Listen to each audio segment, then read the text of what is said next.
Guys, welcome back to my channel. तो हम पढ़ने वाले हैं द आइसोटर्म्स। सो बच्चे जो आइसोटर्म्स हैं उनमें बहुत ज़्यादा कंफ्यूज होते हैं। आइसोटर्म्स मतलब जैसे आइसोटोप्स, आइसोबार, आइसोस्टर्स, आइसोडाइवर्स। सो कुछ लोगों को तो ये आइसोडाइवर्स, आइसोस्टर्स ये वर्ड्स थोड़े नए भी लग रहे होंगे। तो आज की वीडियो के बाद आइसोटर्म्स में आपका एक भी डाउट नहीं बचेगा। आपको आइसोटर्म्स एकदम क्रिस्टल क्लियर हो जाएंगी। So without wasting any time let's get started. So सबसे पहले द आइसोटर्म्स में हमारे पास आते हैं आइसोटोप आइसा। ठीक है, पिछली दो वीडियोस थी हमारी, एक तो एटॉमिक स्ट्रक्चर की थी और एक वैसे थी नॉर्मली, जो कि ज़्यादातर आपकी मोल कंसेप्ट में, लिक्विड सॉल्यूशंस मोल कंसेप्ट में यूज़ हुई है। ठीक है, types of atomic and molecular masses. तो उनमें आइसोटोप्स के बारे में हमने पढ़ा था। अगर किसी ने आप में से वो दो वीडियोस देखी तो उसको आइसोटोप्स का तो पता ही होगा। ठीक है, तो अगर किसी ने नहीं देखी तो हम यहाँ पे भी बता देते हैं, और अगर वो वीडियो आपने देखनी है तो आप जाके देख सकते हो, वो बहुत हेल्पफुल वीडियोस हैं। ठीक है, हाँ चलो शुरू करते हैं फिर। जो आइसोटोप्स हैं वो क्या है? आइसोटोप्स सबसे पहली बात सेम एलिमेंट के होते हैं, सेम जेड होता है। जेड क्या होता है? हमारा एटॉमिक नंबर को हम जेड कहते हैं। ओके, और डिफरेंट ए होता है। डिफरेंट ए मतलब जो मास नंबर है वो डिफरेंट होता है। ठीक है, सो आइसोटोप्स को आप कैसे मतलब बिल्कुल ही लेमन लैंग्वेज में आप कैसे बता सकते हैं? हमने क्या किया, हमने सारी दुनिया पे जो कोई एलिमेंट है, मान लीजिए हम क्लोरीन की बात कर रहे हैं।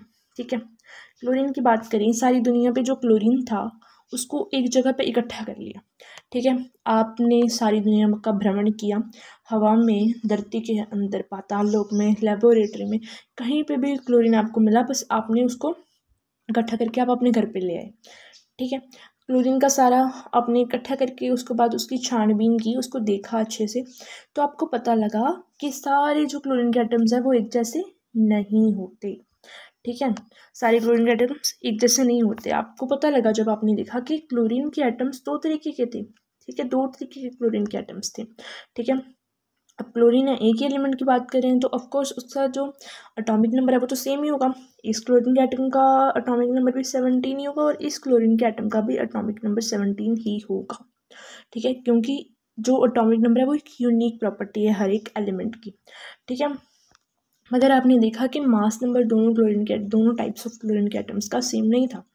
कुछ क्लोरीन के एटम्स ऐसे थे जिनका मास नंबर 35 AMU 35 था, एंड कुछ क्लोरीन के एटम्स ऐसे थे जिनका मास नंबर 37 था। ठीक है, मतलब कुछ क्लोरीन के एटम्स का मास, एक एटम का मास 35 AMU था और कुछ क्लोरीन के एक एटम का मास 37 AMU था।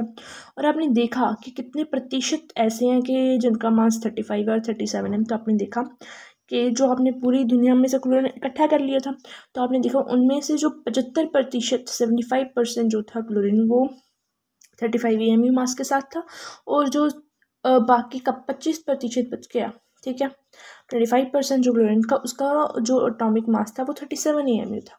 ठीक है, तो आपको पता चला कि दुनिया में ऐसे मतलब एक से ज़्यादा टाइप्स एग्जिस्ट करते हैं एक ही एलिमेंट के। तो उस चीज़ को हम क्या कह देते हैं? उसको हम कह देते हैं आइसोटोप्स। ठीक है, अब इसकी अंग्रेजी में डेफिनेशन भी देख लेते हैं।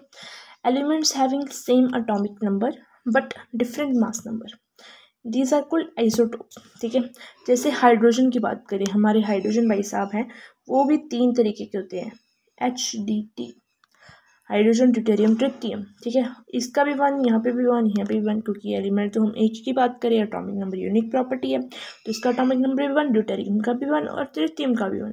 ठीक है, मगर अब हम मास नंबर की बात करें तो इसका मास नंबर था 1, इसका मास नंबर था 2, इसका मास नंबर था 3।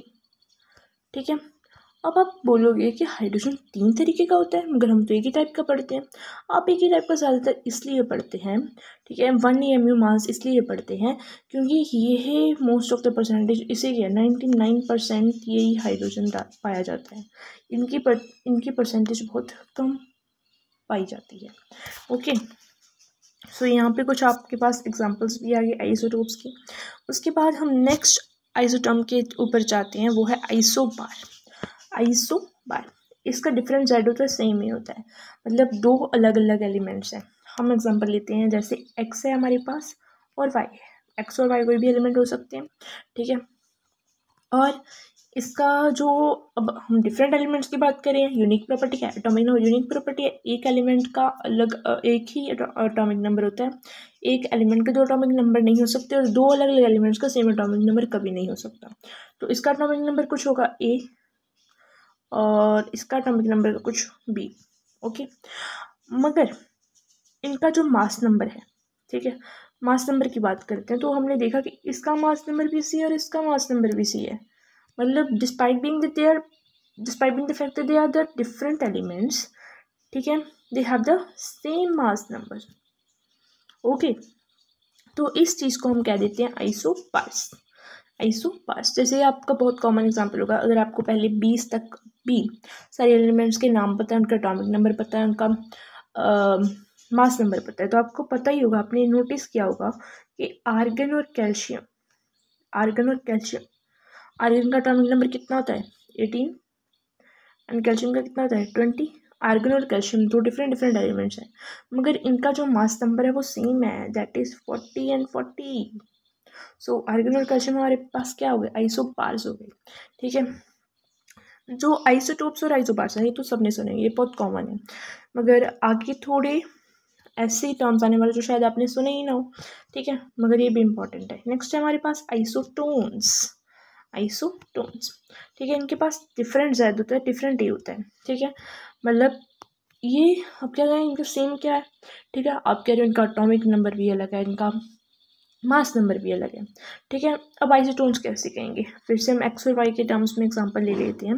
जैसे हमारे पास दो एलिमेंट्स हैं एक्स एंड वाई, अब हमने बोला कि इसका जो एटॉमिक नंबर है ए, इसका एटॉमिक नंबर है बी, ओके, और जो इसका मास नंबर है वो है सी, बट इसका मास नंबर डी, इस पर इनका मास नंबर सेम नहीं है, ठीक है। अब कहोगे इनमें सेम क्या है, आइसो टर्म्स कहाँ पे यूज़ करती है, सेम, जो भी चीज़ सेम होती है वो उनको उसको हम आइसो से डिनोट करते हैं, ठीक है, दो चीज़ें सेम होना उसको हम आइसो कह देते हैं, ठीक है। और अब इनमें सेम क्या है, इनमें सेम है नंबर ऑफ न्यूट्रॉन्स, ठीक है। अगर आपने पढ़ा होगा, अगर आपको पता होगा कि जो एक एटम होता है ना, एक परमाणु होता है, उसमें दो तरीके के तीन तरीके के सब एटॉमिक पार्टिकल्स होते हैं, तीन तरीके फर्दर उसके अंदर पार्टिकल्स होते हैं, ठीक है, जिसको हम इलेक्ट्रॉन, प्रोटॉन और न्यूट्रॉन कहते हैं, जो कि हमने धीरे धीरे साइंटिस्ट थोड़ा थोड़ा करके, किसी ने कुछ ढूंढ दिया, किसी ने कुछ को लॉन्च कर दिया, कोई नया कुछ, ठीक है। तो ऐसे ऐसे अगर आपको नहीं भी मालूम तो आगे हम पढ़ने वाले हैं, इस सीरीज में ही पढ़ने वाले हैं हम, ठीक है। So neutrons, number of neutrons same होते हैं। नंबर ऑफ न्यूट्रॉन्स मैं आपको मोटा बता दूं कि जो न्यूक्लियस है, न्यूक्लियस में दो तरह के पार्टिकल्स होते हैं, प्रोटॉन्स एंड न्यूट्रॉन्स, ठीक है। जो प्रोटॉन्स हैं वो पॉजिटिवली चार्ज होते हैं और जो न्यूट्रॉन्स होते हैं वो न्यूट्रल होती हैं, ठीक है। नंबर ऑफ न्यूट्रॉन सेम है। अब आप न्यूट्रॉन कैसे निकालते हो, जो आपका ये मास नंबर होता है ना वो कुछ नहीं होता, वो होता है number of protons plus number of neutrons, उसी को हम मास नंबर कह देते हैं, ठीक है। और ये जो एटॉमिक नंबर है वो किसके इक्वल होता है, number of protons and number of electrons in a neutral atom. जब आपका एटम न्यूट्रल है, क्योंकि जब आपका एटम चार्ज है तो इलेक्ट्रॉन ज़्यादा या कम हो सकते हैं नंबर ऑफ प्रोटॉन से, अगर जब आपका एटम जो है वो न्यूट्रल है तो नंबर ऑफ प्रोटॉन्स और नंबर ऑफ इलेक्ट्रॉन्स जो है सेम होते हैं, ठीक है। तो आप, और वो किसके बराबर होते हैं, वो उसके एटॉमिक नंबर के बराबर होते हैं, ठीक है। और जो मास नंबर होता है वो प्रोटॉन प्लस न्यूट्रॉन के इक्वल होता है। तो हमने बताया कि नंबर ऑफ न्यूट्रॉन्स सेम है, ठीक है। अब हमने बताया ये मास नंबर है, ये एटॉमिक नंबर है, तो हम नंबर ऑफ न्यूट्रॉन्स कैसे निकाल सकते हैं, ठीक है। हमने बोला कि जो एटॉमिक नंबर था उसका ए, वो प्रोटॉन्स के इक्वल है, इलेक्ट्रॉन्स, नंबर ऑफ प्रोटॉन्स और या नंबर ऑफ इलेक्ट्रॉन्स दोनों के इक्वल है। और जो मास नंबर था उसका सी, ठीक है, वो किसके इक्वल है, वो है प्रोटॉन्स प्लस न्यूट्रॉन के इक्वल। अब आपने निकालना क्या है, अब आपने निकालना है नंबर ऑफ न्यूट्रॉन्स निकालने हैं, राइट। तो अब आप न्यूट्रॉन्स को कैसे निकाल सकते हैं, आप न्यूट्रॉन्स को निकाल सकते हैं C minus A, number of neutrons हमारे पास आ जाएंगे, क्योंकि बस आपने क्या कर दिया, P इज इक्वल टू ए है, तो यहाँ पे ए भर दिया और ए को उधर लेके तो नंबर ऑफ न्यूटन्स हमारे पास C माइनस ए आ गया, ठीक है।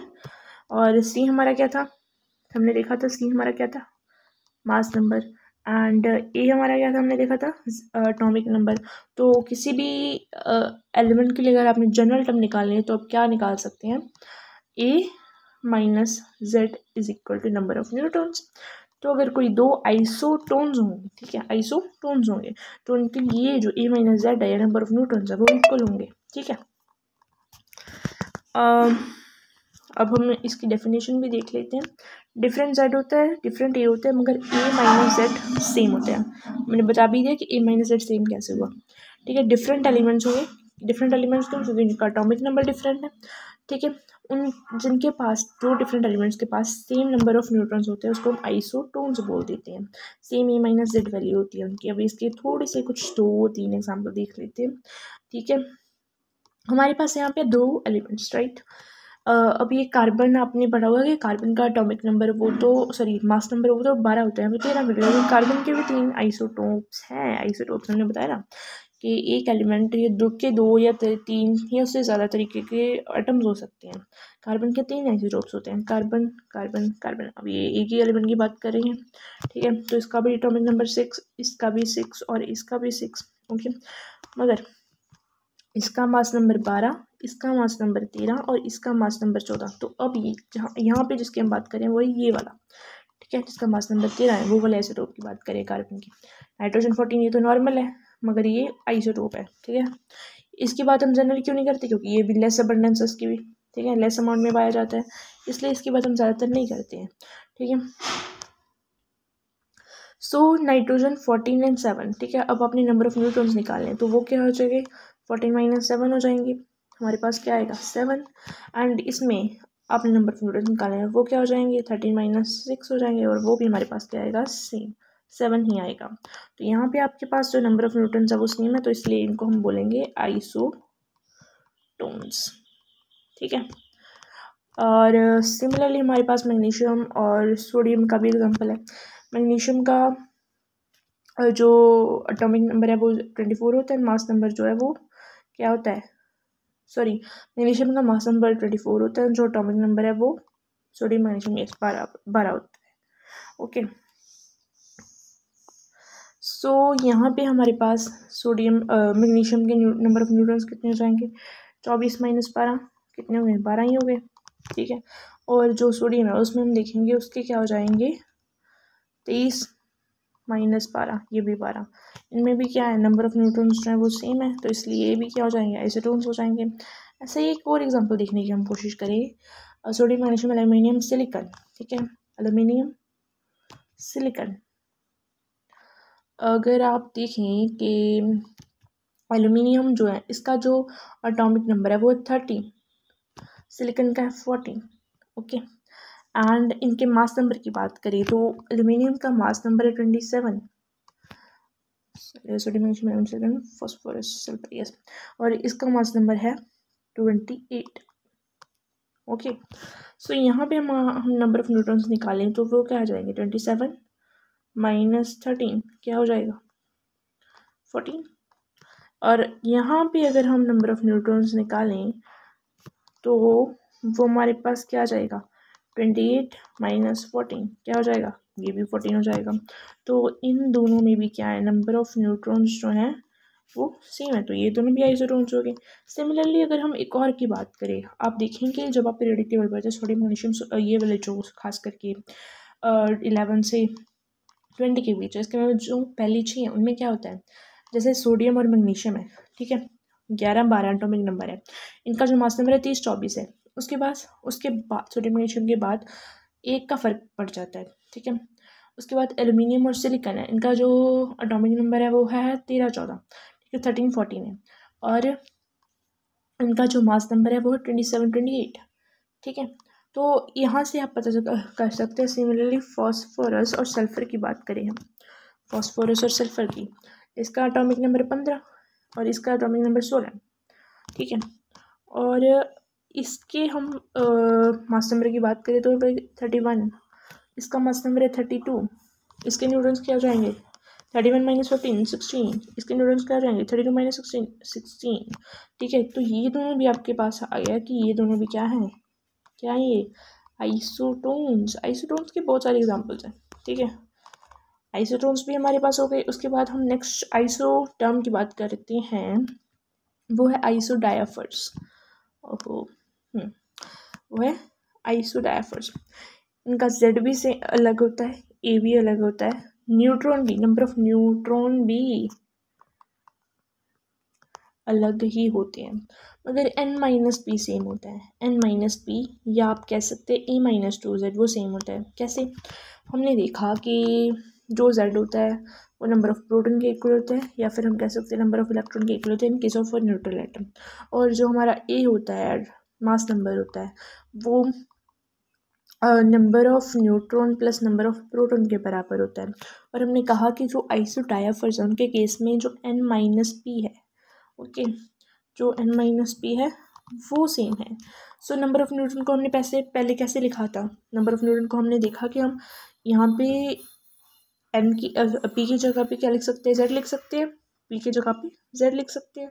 तो a is equal to n plus Z. तो हमने न्यूटन नंबर ऑफ न्यूटन की वैल्यू निकाली थी a minus Z. So n minus P same है, तो नंबर ऑफ न्यूटन की जो ये वाली चीज़ है, ये यहाँ पे हम डाल सकते हैं a माइनस जेड। और हमने देखा कि नंबर ऑफ प्रोटॉन जो है वो z के बराबर है, फिर से हमने माइनस जेड कर दिया, तो यहाँ पे हमारे पास आ गया a minus 2z। Okay, a minus 2z आ गया। इसका मतलब कि in the case of आइसोडायफर्स neutron minus proton same होता है, या a माइनस जो 2z वैल्यू है वो सेम होती है। ओके, डेफिनेशन देख लेते हैं। डिफरेंट एलिमेंट्स मतलब डिफरेंट एटॉमिक नंबर है, डिफरेंट मास नंबर है। ठीक है, जरूरी नहीं कि मास नंबर डिफरेंट होता है डिफरेंट एलिमेंट्स का, वो मैं वैसे बता रही हूँ कि in the case of आइसोडायफर्स mass number different होता है, मगर जो सेम है n माइनस पी वैल्यू, उनको हम आइसोडायफर्स कहते हैं। Neutron minus protons, number of neutron minus protons same होते हैं in the case of आइसोडायफर्स। Okay, next है हमारे पास आइसो इलेक्ट्रॉनिक। नाम से पता चल रहा है कि नंबर ऑफ इलेक्ट्रॉन्स जो हैं वो सेम होंगे। ठीक है, आपका ए अलग है, जेड अलग है। ठीक है, और मगर आपके जो नंबर ऑफ इलेक्ट्रॉन्स है वो सेम है। ठीक है, ये कोई भी स्पीशीज़ हो सकती है, मतलब ज़रूरी नहीं कि न्यूट्रल एटम की बात करें, हम आयंस की बात भी कर सकते हैं, यहाँ पे मॉलिक्यूल्स की बात भी कर सकते हैं। ठीक है, आयंस मॉलिक्यूल्स जिनमें नंबर ऑफ इलेक्ट्रॉन्स सेम है उसको हम आइसो इलेक्ट्रॉनिक स्पीशीज बोल देते हैं। Different elements different atomic numbers हैं। ठीक है, डिफरेंट एलिमेंट्स नहीं मतलब जरूरी नहीं कि वो न्यूट्रल आयंस भी हो सकते हैं। आपको क्वेश्चन में मॉलिक्यूल्स भी पूछ सकते हैं, मतलब क्वेश्चन में पूछा है कि आइसो इलेक्ट्रॉनिक स्पीशीज बताए, और ऑप्शंस में आपको मॉलिक्यूल्स दिया तो मॉलिक्यूल्स भी हो सकते हैं। ठीक है, जिनके पास सेम नंबर ऑफ इलेक्ट्रॉन होते हैं उनको हम आइसो इलेक्ट्रॉनिक बोल देते हैं। बहुत आसान सा एग्जाम्पल है, 3 negative O2 negative, neon N positive, और यहाँ पे और ऐड कर सकते हैं हम G2 पॉजिटिव, और ऐड कर सकते हैं Al3 पॉजिटिव। ओके, सो ये सारी जो स्पीशीज़ हैं ये सारी क्या है, आइसो इलेक्ट्रॉनिक हैं। क्यों? क्योंकि इन सब के पास ही 10 इलेक्ट्रॉन होते हैं, इसलिए। Okay, isoelectronic very very very simple to हर एक को आता होता है। आइसोटोप्स और आइसोबार्स में फिर बच्चे कंफ्यूज हो जाते हैं, मगर आइसो इलेक्ट्रॉनिक कभी नहीं भूलते। और आइसोटोन्स और आइसोडायफर्स तो कई लोग को शायद नहीं लग रहे हो। Next is isosters. Isosters, it is entirely new for some not for many of the students. Okay, so different molecules, isosters, ये याद रखना है कि isosters जो है वो molecules के लिए होता है।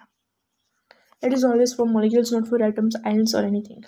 ठीक है, अब डिफरेंट मॉलिक्यूल्स हैं जिनके पास same number of total electrons हैं। टोटल नंबर ऑफ इलेक्ट्रॉन्स, आपने दो मॉलिक्यूल्स में एक ही मान लीजिए हमने लिया CO2 और CO।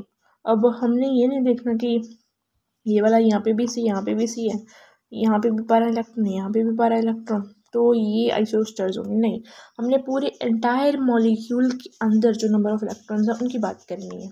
ठीक है, same number of total electrons, ठीक है, as well as the same number of atoms, मतलब जो इलेक्ट्रॉन्स हैं, ठीक है, वो भी सेम होने चाहिए, और जो नंबर ऑफ एटम्स हैं वो भी सेम होनी चाहिए। जैसे हमने CO2 और CO का एग्जांपल देखा कि आइसोस्टर्स तो किसी भी हालत में नहीं हो सकते, क्योंकि इसमें जो नंबर ऑफ इलेक्ट्रॉन्स है वो 44 होते हैं। नॉट 44, नॉट 44, पहले मैंने 12 गलत लिख दिया था, 6 आना था वहाँ पे। Yes, 6 plus 6 8 6 7 8, yes 8 8 16 16 6 22, number of electrons is 22 here. And यहाँ पे इट इज़ 8 और 16, 8 और 6 14, ठीक है। इलेक्ट्रॉन्स तो डिफरेंट है ही। दूसरी बात, इनमें जो नंबर ऑफ एटम्स हैं वो भी डिफरेंट है। यहाँ पे 3 एटम्स हैं, यहाँ पे 2 एटम्स है एक मॉलिक्यूल में। एक मॉलिक्यूल में जो नंबर ऑफ एटम्स हैं वो भी सेम होना चाहिए, ठीक है। अब इसके 3 पॉइंट्स याद रखना। Only applicable two molecules, atoms भी सेम होने चाहिए, टोटल नंबर ऑफ इलेक्ट्रॉन्स भी इनमें सेम ही होने चाहिए। The bestest example of isosters is CO2 and N2। इन दोनों में देखें, ठीक है, इन दोनों में एक यूनिक बात है कि दोनों का सेम मॉलिक्यूलर मास है। इसका भी 44 EM है, इसका भी 44 EM है। दोनों में सेम नंबर ऑफ इलेक्ट्रॉन्स हैं, इसमें भी 22 इलेक्ट्रॉन्स हैं, इसमें भी 22 इलेक्ट्रॉन्स हैं। और दोनों में सेम नंबर ऑफ एटम्स में, इसमें भी 3, इसमें भी 3। तो ये हमारे पास क्या आ गई, बेस्टेस्ट एग्जाम्पल ऑफ आइसोस्टर्स, ठीक है। वैसे ये इंक्लूडेड नहीं होता इन द डेफिनेशन ऑफ आइसोस्टर्स, जो मास है ये इंक्लूडेड नहीं होता, मैंने वैसे बता दिया। तो ये थी हमारी आज की वीडियो। आई होप कि आपको पसंद आई थी, सब कुछ अच्छे से क्लियर हो गया, क्रिस्टल क्लियर हो गया। कमेंट करके ज़रूर बताना कि आपको वीडियो कैसी लगी, और ऐसी ही और वीडियोस के लिए चैनल को सब्सक्राइब जरूर कर लेना, और वीडियो पसंद आई तो लाइक ज़रूर कर देना।